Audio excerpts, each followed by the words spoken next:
Okay. Hello and welcome to our workshop on organization and mental health. My name is Mackenzie. I'm not Colleen. I'm the administrative assistant here at Therapy Matters. I'm also currently getting my master's degree in marriage and family counseling at the University of Northern Colorado and hopefully be working at Therapy Matters later on as a therapist. And this is Charlotte Irving. If you want to introduce yourself.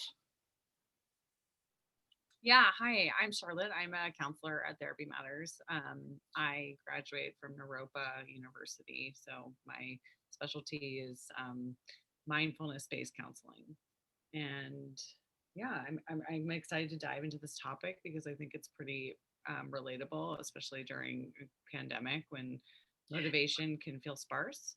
So I guess we could just get started unless Yeah. are going to have any questions prior, or can we save this towards the end?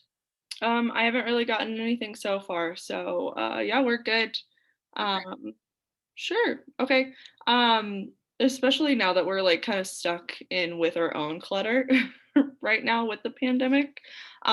So let's start off with like, why does clutter happen?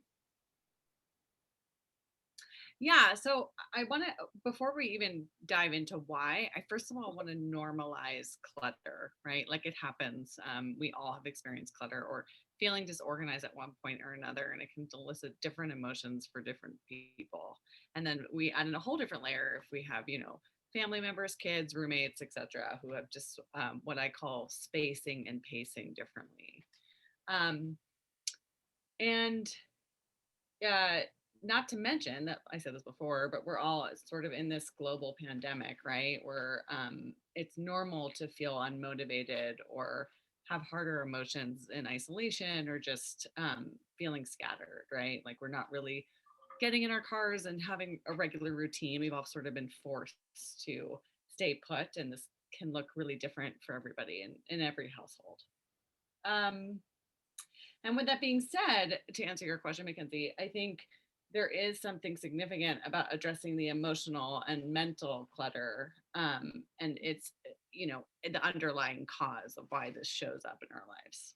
So, yeah, some people tend to believe, and I can totally support this as well, is that believing that clutter is sort of an outward manifestation of which mirrors our, internal state.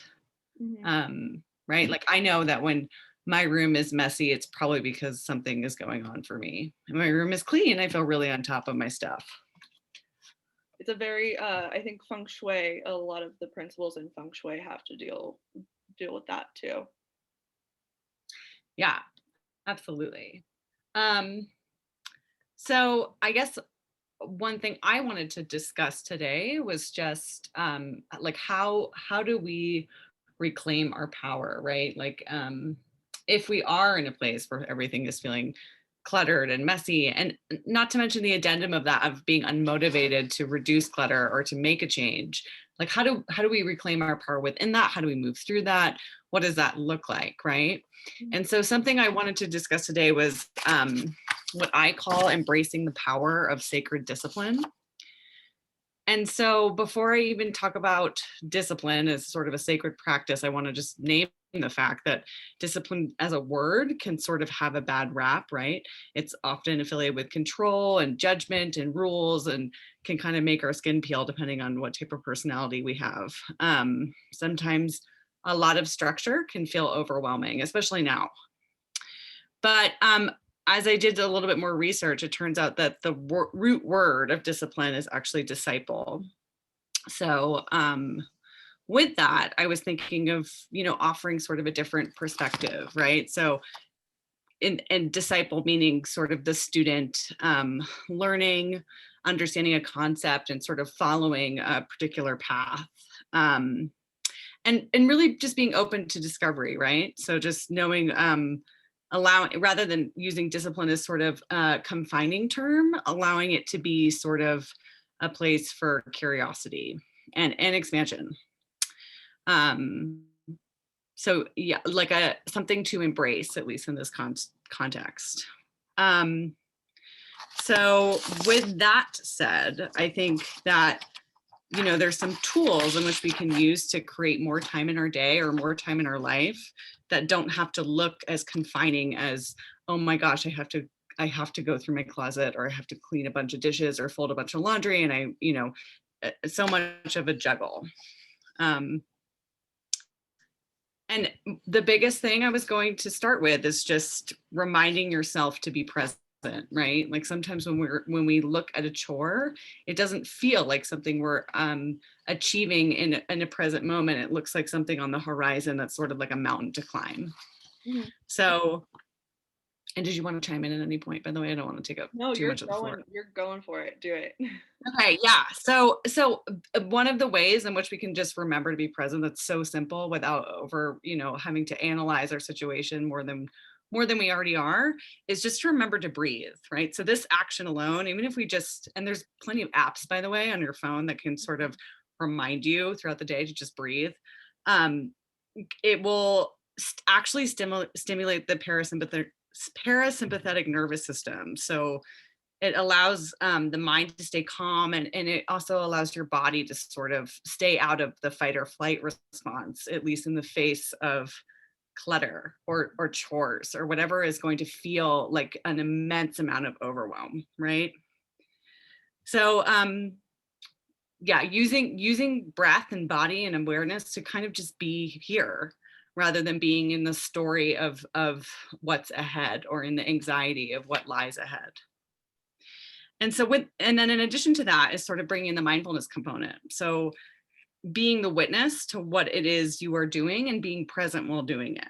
So for instance, this is not necessarily related to clutter, but if you're driving, just drive, right? So just be in your car and drive if you can, and allow yourself to notice when the sort of the to-do list and the laundry list comes to the forefront, and just know that that's actually not something that you can accomplish now. So there's a lot of permission there. Um, and even if you are multitasking, can you be just observant of what you are doing? So what you are seeing, where your feet are, kind of getting attuned to your body. And again, that brings the breath action. It allows it to be quite useful, even in moments where you are multitasking. So, or just simply observing where you are, kind of noticing, what colors the walls are, just these really mundane things, or sound really mundane, that's sort of stopping the tape recorder of our mind that really keeps us in this sort of fight or flight response when it comes to clutter and organizing. And then another simple one I had was just gratitude. So gratitude is sort of the antidote to the whirlwind of habitual thinking. And so it's sort of a great way to allow us to slow down and appreciate really small moments. So this can be a practice you can do daily. It can be something you do intermittently if it doesn't really feel like authentic to you. But I think gratitude is another way to stay out of our fast paced mind and come back to the present moment. So everything I'm offering is sort of with the intention of utilizing mindfulness as sort of the first stepping stone to making some real changes. Mhm. And you mentioned this like feeling of overwhelming, which I know I experience a lot. Mhm. Dishes for me specifically have Yeah. been like that overwhelming feeling. I want to mention I've heard this philosophy of if it's worth doing, it's worth Mm, doing poorly, right? yeah. Um, Sure. yeah, and you can't apply that to all things. You can't really apply that to work or like homework or school or whatever. Um, but I heard it specifically with like disordered eating. Like you Mm, need to eat. If you're gonna do it, you're gonna do it. You can do it poorly. You're okay. You have that sure. permission to do it. So if those dishes are just giving you that feeling of overwhelmingness, like Mhm. it's fine to just throw them in without washing them first. They might still be dirty when they come out. You can wash them again. That's totally okay. Yeah, and I would actually say like the crux of what you're speaking to would, for me, or my feeling would be, if it feels feasible, and this isn't always the case, but if it does feel feasible, even if you just throw them in the dishes, can you take time to notice the overwhelm, whether it's then or hours later, Yeah. right? So really like even if nothing really gets accomplished on paper, I think step one is just leaning into all that surrounds these tasks, because it can, doing the dishes on paper seems so, you know, um, not a big deal, but it can really elicit a lot for us, right? Like you said, overwhelm, and sort of the pressure cooker of life, Mhm. really stacks on top of each other. Yeah, absolutely. Um, so I think I'm not sure where you're wanting to go, but I was thinking maybe we talk a little bit more about like how mental health affects disorganization, and then Yeah. the opposite of that, how does disorganization affect mental health? Right. So, mental health affecting disorganization. Well, I think the biggest thing is just that it can be a little bit hard when we're in a state of, let's say, let's use depression for example. Mhm. Um, we're to put one foot in front of the other, right? And I really like to decipher the fact that depression and sadness are two really different experiences, right? Sadness is what we feel is more tied to grief, like loss. Where as depression can feel like a lack of spark, a lack of motivation, a lack of inspiration to move forward and make change, which I think just generally speaking, I also want to normalize that at one point or another, we all experience all of the above, right? A spectrum of emotions is healthy. And so, with that said, it can feel hard to make change or to get ourselves out of the rut we experience. And that will oftentimes show up in our home and in our environment, right? So, that can look like clutter or mess or etc. And then the other piece to that is communication, right? It can be hard to be in relationship with whether it be our kids, our family, our spouses, our roommates when we are in a state of depression. Let's say I'm using that as an example. We could talk about lots of different emotions. Mhm. But and the same would could go for anxiety, right? Like let's say with someone is coping with severe anxiety, um, it might be sort of this what do they call it, paralysis analysis state, right, where moving forward can feel hard and can Mhm. feel challenging and can feel almost virtually impossible. So I think there are a lot of emotions where we get really stuck in our process, or we feel really uninspired to make change, and also not just uninspired but confused. And I think that can show up similarly with change in the home, right? Mhm. What are your thoughts on that? Yeah. Yeah, I was thinking like, you were talking about it can there's lots of different like disorders. So like ADHD, Mm, ASD, yeah, those are good ones. insomnia, lots of all of these things can contribute to like having that clutter in your home, and then having that clutter and seeing it can give you that we're going to use that word a lot, overwhelming, that overwhelming feeling of Yeah, I can't do it right now. Like it's yeah, it's just it creates like a pit in your stomach. Like I can't even look at it. If I look at it, I'm gonna go crazy.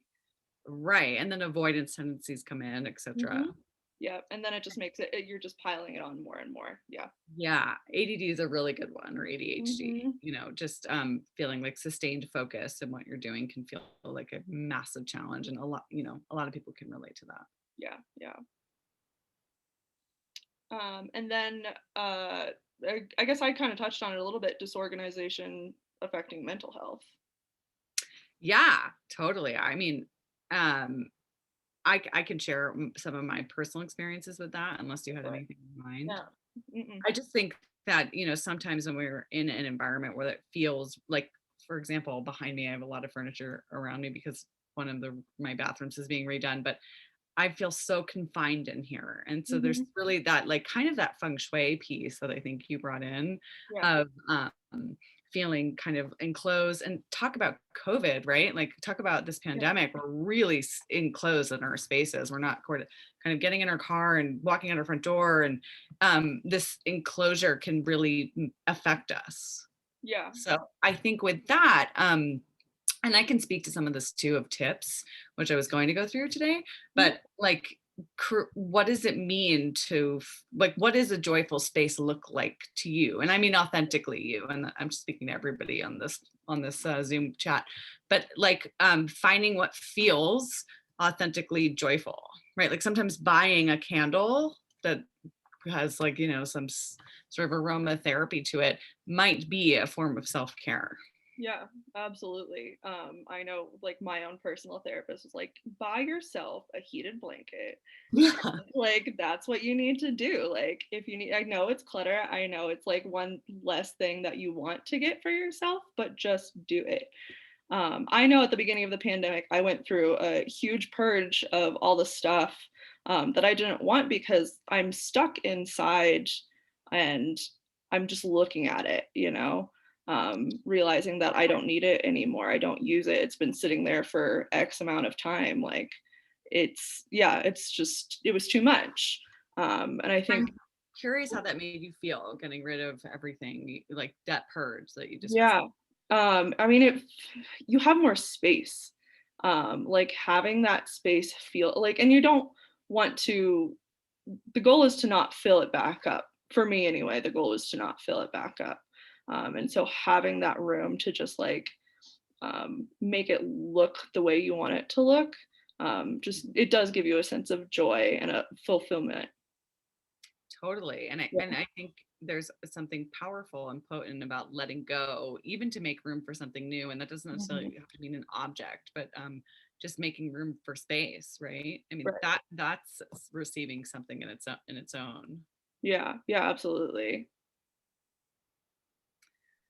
Yeah.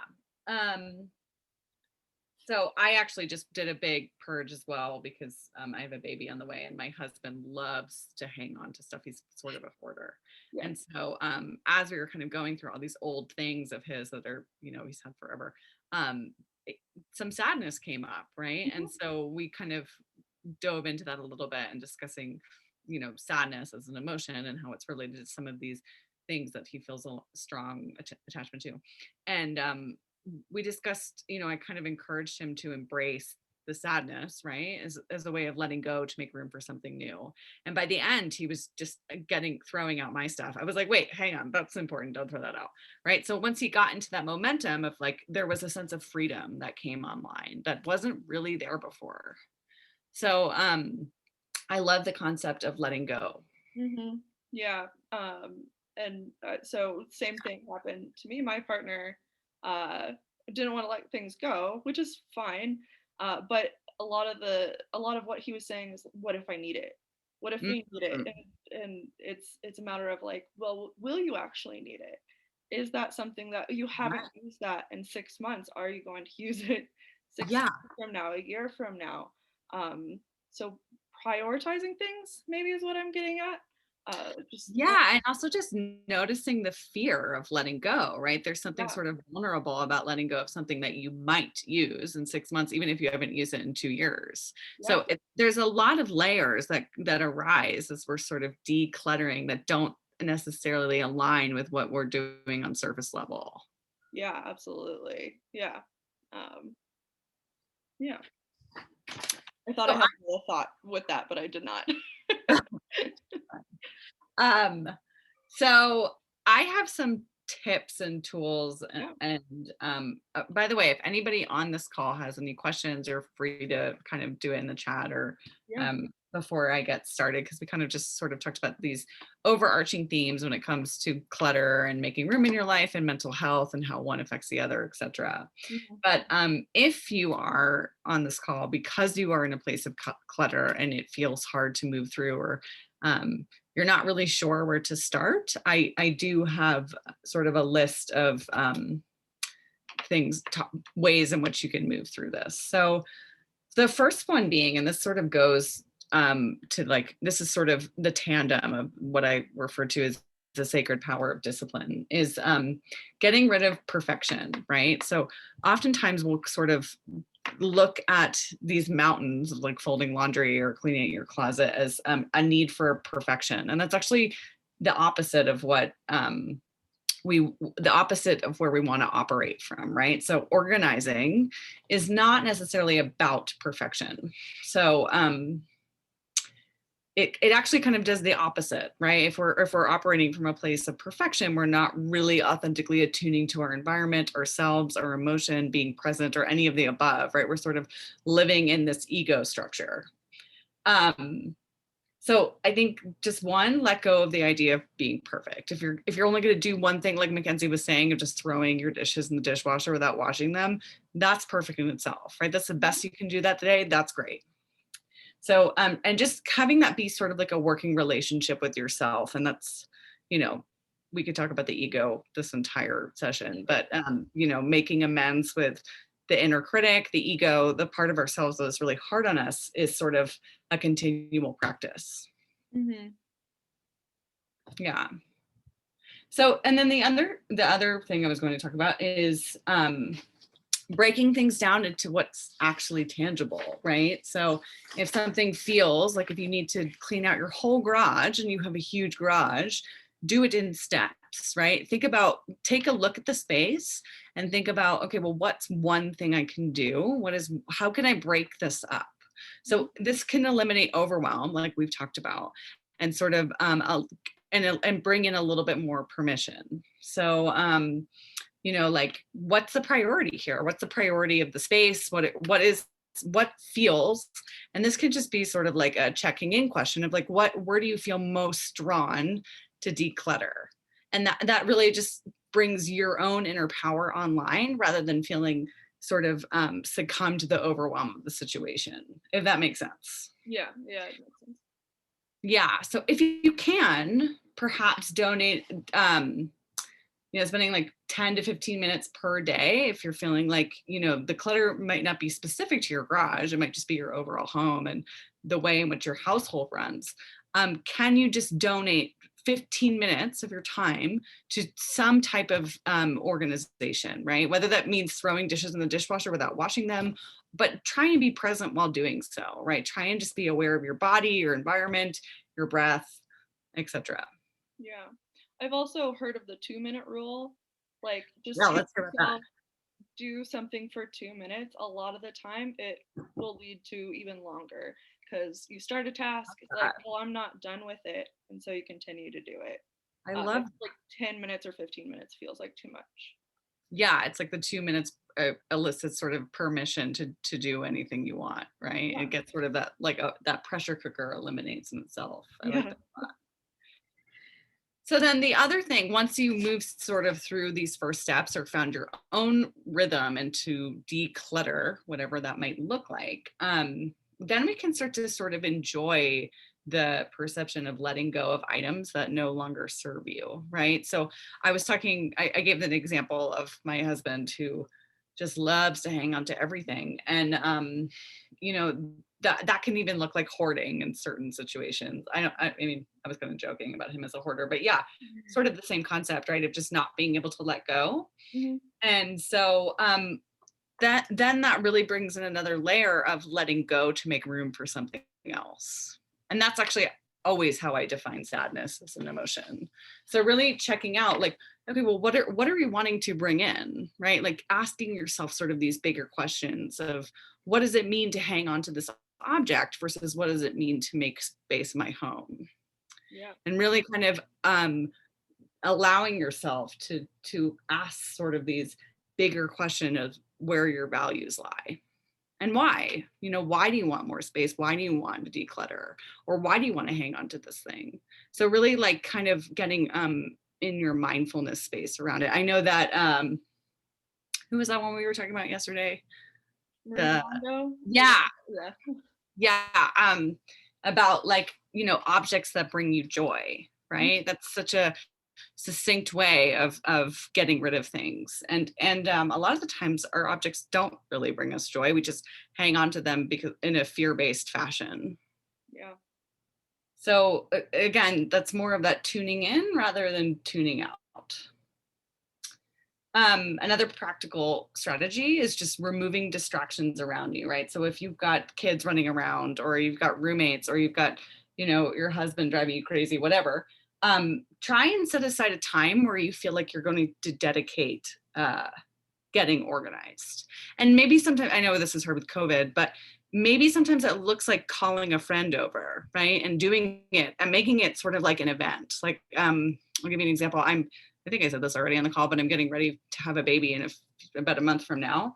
Mhm. And I had a friend come over to help me organize because it just felt so emotional and so overwhelming in so many ways. And it lightened the mood so drastically and changed my ability and my relationship to making space. So I think if you can set the tone and remove distraction, that will kind of, eliminate some of the underlying emotion that comes with decluttering. Yeah. And then if you're not comfortable seeing someone face to face, Zoom is also a great way of Yeah, doing it too. Holding things up, saying, "Do you think I actually need this?" And if they say no, then get rid of it, you know? right. Or taking photos and texting it to a group of friends, whatever. Yeah, there are other ways to get around seeing people in person. Yeah, and also finding relation. I love that, like finding relationship within your decluttering Yeah, and normalizing it because everybody can relate to wanting to hang on to something and not being sure if you should let it go or not. right. And then the last thing I was going to say is, and I kind of said this before, but sort of giving yourself permission to visualize the end result, right? So if you, before you even get started, like, what is it that you're wanting? Like giving yourself permission to find the joy in the end result and see the joy in the end result and the satisfaction, etc. Um, and worst comes to worst, like I said before, you have to ask for help.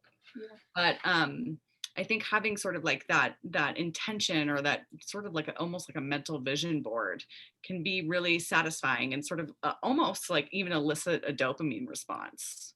Whereas when we're sort of enclosed by what we need to do or the things that we have to do or shoulding all over ourselves, it will elicit a really different response in the system, right? Mhm. Sort of that fight or flight response. Yeah.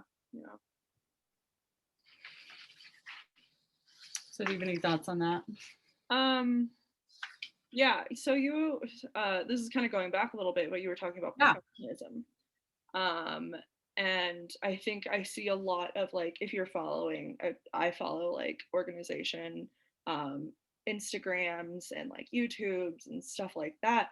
And they are showing these perfectly aligned like shelves, absolutely beautiful. But you need Perfect. to know that that's right. That's not attainable. That costs so much money to get these like beautiful organizational like products. Mhm. Um, and that sometimes like that's just not achievable for a lot of people.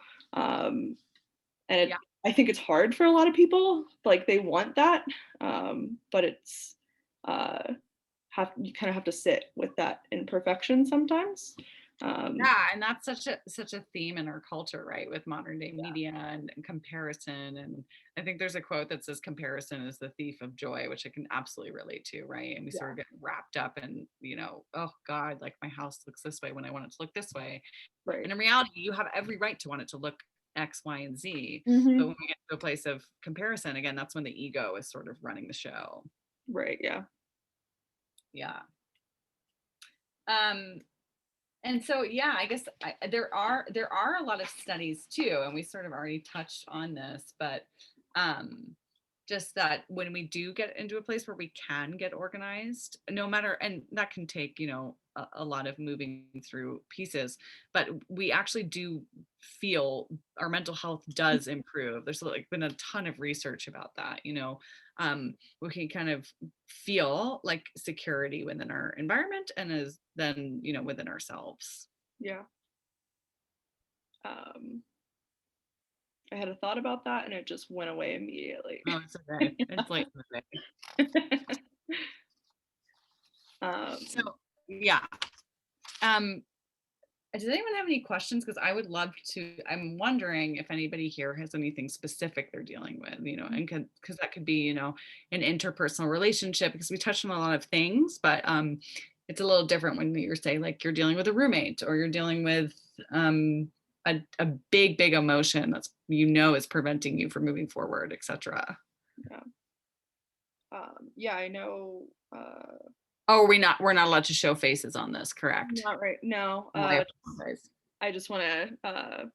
Yeah, just because it's going up on other things. Totally, I forgot about that. But yeah, if you want to enter anything into the chat or ask away, um, I know a question that was asked.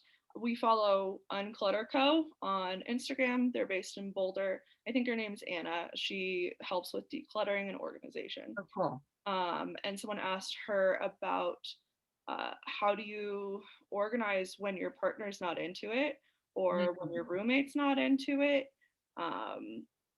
Because and they just throw things wherever they want. Totally. It's such a good question. Did she have insight? I did not read it. um, but that's gonna be more the relational side. You have to sit down and have a conversation with your partner, saying like, this is what brings me joy. This is what is making me happy right now, and you maybe not um, contributing to this or um, not respecting it is making me feel a certain way. It's making me feel uncomfortable and upset. Mhm. Um, Yeah, and that can elicit so many things, even unrelated to yeah. the actual activity of decluttering, right? I mean, then you're kind of working on interpersonal skills. Like I've had so many people talk about struggles with roommates. I've also had it myself, and talk about partnership. I mean, if you think you're enlightened, get into partnership, right? So I think that there is this is so multi-layered. Even as I shared before about my husband, and I am no problem. I can throw out anything. I don't have a lot of attachment to objects. Yeah. But my husband, he it is like his life. He's so sentimental. He's a Cancer, and he just loves to hang on to everything. And so at that point, there was a moment where I was really actually annoyed at him. Like, why can't you just get rid of this? Hmm. And so there had to be sort of me assessing the situation from a more objective standpoint, right? Not just putting on my cap that I'm right and you're wrong, but also like seeing the other person and their relationship to this, because inevitably we're all going to have a different relationship to what I think I said before, spacing and pacing, right? So, and that's really common in partnership. I mean, and even kids, right? Like we haven't even gotten into that. If you have Right. children, that's like a whole other ball game. Yeah. And the sentimental items that come with having children. Yes. Yeah. Yes. Totally. I know for me personally, we have boxes of things that we want to keep and want to keep safe of just Mhm. like sentimental items that we want to keep with us. So I have like my childhood stuffed Oh, I animal love that. and like letters and things like that. Um, just so they're in a safe place now. Like if I want to, I can go look at them, but they're kind of out of the way if we don't want to display them. And it's almost like that concept of like a safe deposit box, but within your house, right? Like Yeah. they're all sort of together, and there's sort of like something, it sounds like really sentimental about keeping them all in one spot. Yeah, exactly. My I mom, have one I of think I those. learned that from my mom. She kept like love boxes for us of Oh, that's all so of our sweet. childhood stuff. Um, some really bad paintings were in there. Yeah, I love that. um, let's see. So I don't know how much we touched on it so far, um, but how does like having an organized space then affect mental health afterwards? Yeah, that's a great question. So as I was sort of prepping for this talk, I came across an article that you had actually sent me, Mackenzie, about how it improves your mental health, right? It kind of brings sort of like mental clarity. It brings feeling of security. A lot of the times when we're in clutter, we experience uncertainty, right? Like, how is this going to get done? This is an overwhelm. Yeah. And I think that when we can get to a place where we have organization, even if it's for 5 minutes of your day, like cleaning your kitchen, but leaving all your laundry in the laundry room or whatever, Mhm. you feel some sort of dopamine sort of response of maintaining order, right? It's, and not only that, but there's something so visual about it. Like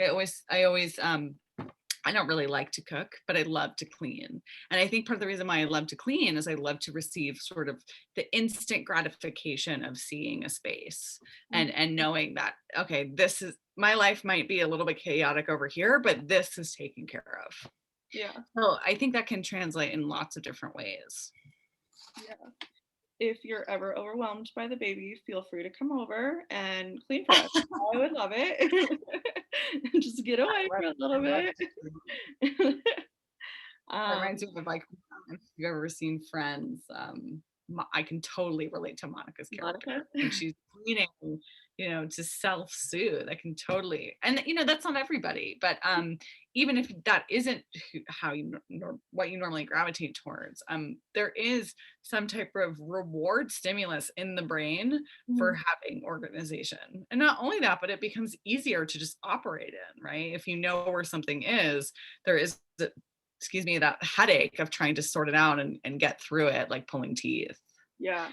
And this is really can be really specific to people with ADD and ADHD.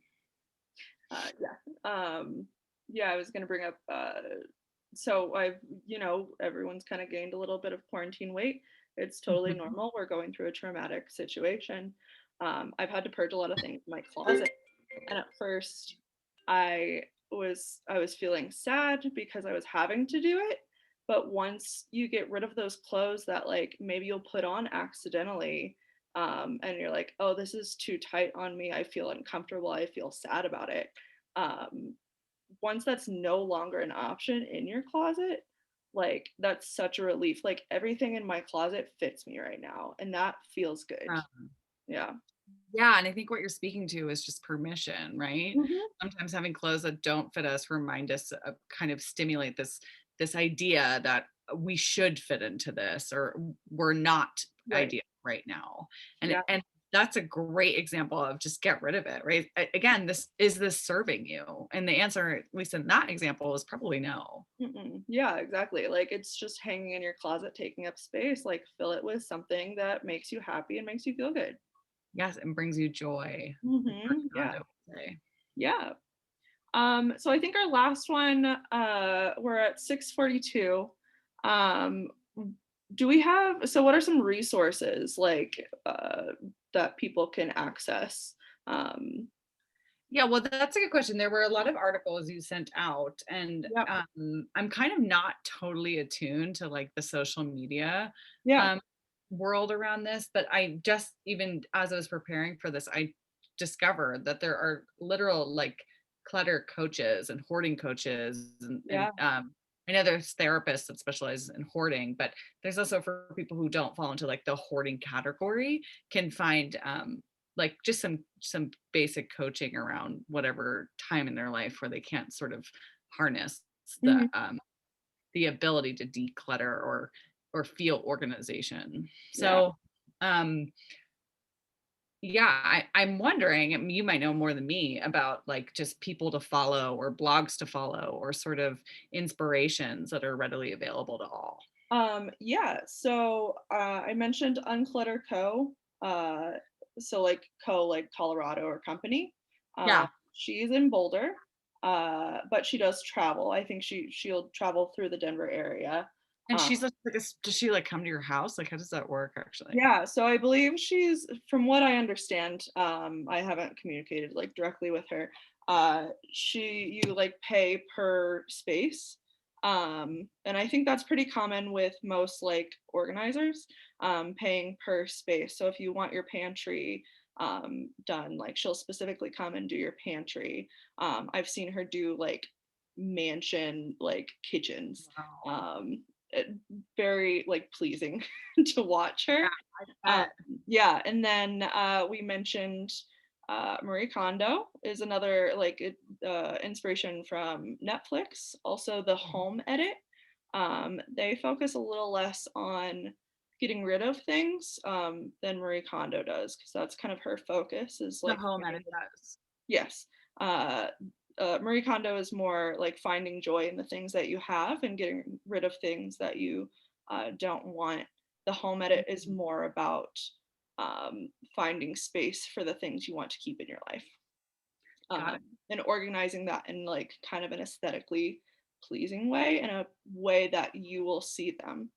Um, like that's especially helpful for people with ADHD and ADD, Mhm. um, because they have a object permanence problem. I myself have ADHD, Mhm. and yep. And so if I do not see it, I do not remember that I have it. I have forgotten deodorant multiple times because it's just in my drawer. Yeah, totally.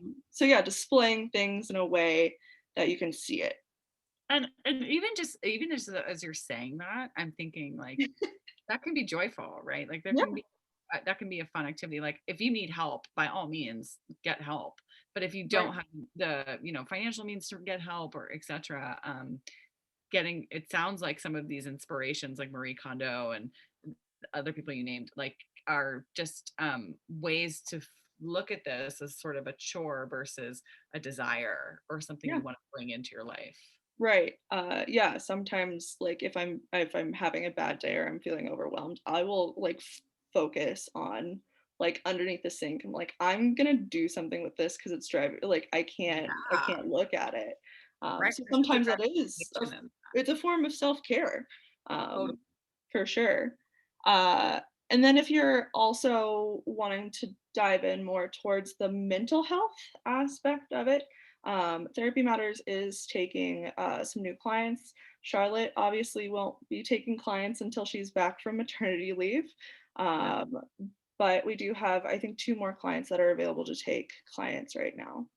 You need Um, more therapists. yes, therapist. Yeah. Um, Clients are not going to be taking clients.